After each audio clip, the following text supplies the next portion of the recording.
mesazhin, po jeta jote çfarë mesazhi ka.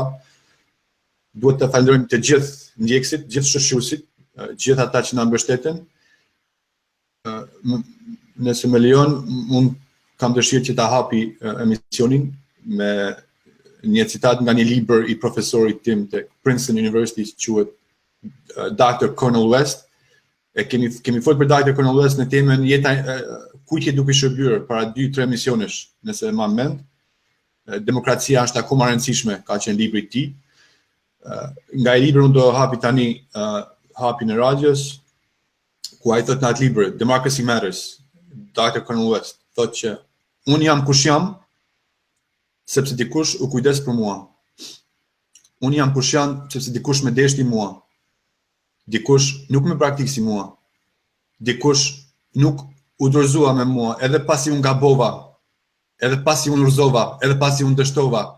Dikush përsëri më përqafoi, më përgëzoi, më përgdheli dhe ma zgjati dorën, me ngriti përsëri në këmbë, e bën një plan për mua.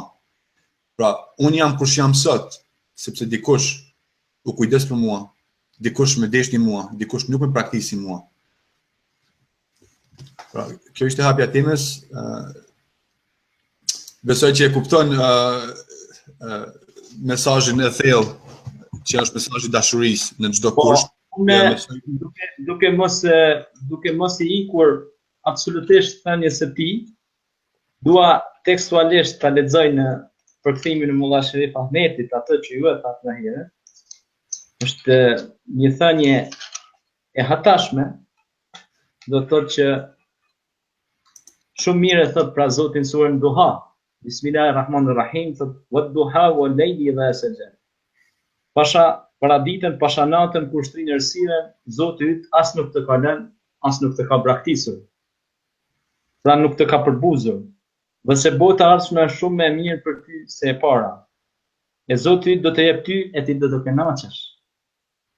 A nuk të gjeti ty jetim, e ai të bëri vend të dha për krahin, dhe të gjeti të pauzuar, e ai të udhëzoi. Të gjeti të afër, të varfër, e ai të begatoi. Pra mos e përul jetimin as lypsin mos e përzë, e me të mirat që të dha Zoti trego udhëzo njerëzit. Pra wad-duha wal-layli idha saja, ma wadda'aka rabbuka wa ma qala, wala al-akhiratu khayrun laka min al-ula, wala sawfa yu'tika rabbuka فترضى ألم يجدك اليتيم فأوى ووجدك ضالا فهدى ووجدك عائلا فأغنى فأما اليتيم فلا تقهر وأما السائل فلا تنهر وأما بنعمة ربك فحدث. Pra, Zoti as nuk të ka lënë, as nuk të ka përbuzur. Do të thotë që asnjëri prej nesh nuk jemi të braktisur. Ai ka dashurinë të madhe për ne. Dhe kur emisionin e kaluar më trajtove mbi Francesco di Assisi, unë kam cituar në librin tim Gjurmë e udhën shpirtërore, kam cituar atë ndjenjen e humanizmit që paraqet ky prit njohur dashurinë që duhet të kemi ndaj njerëzve të cilët janë të sëmurë, ndaj njerëzve të cilët janë në karrocë, në kolicë, pra dhe janë të gjymtuar.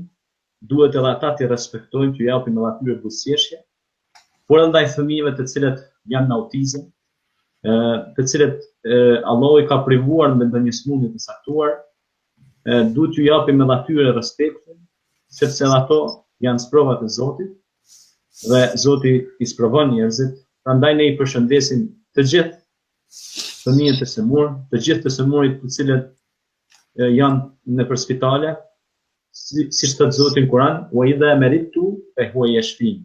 Dhe kur të sëmurem, ai më shëron.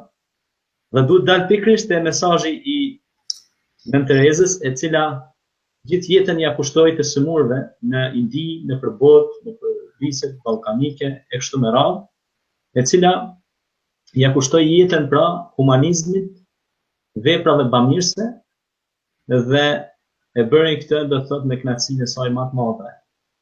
Dhe sigurisht Zoti I don bamirësit, Allahu I don bamirësit, ata të cilët mundohen me mishë dhe shpirt që të kontribuojnë me jetën e tyre, sepse edhe këto minuta që ne po I ndajmë së bashku janë pjesë e jetës sonë, kontribut që ne I japim njerëzve Të shërosh një njeri është si të shërosh gjithë njerëzimin. Të jesh një njeri që mundohesh të shërosh njerëzit është gjëja më e bukur e madhe. Ju japësh shpresë njerëzve, ju japësh dashuri njerëzve.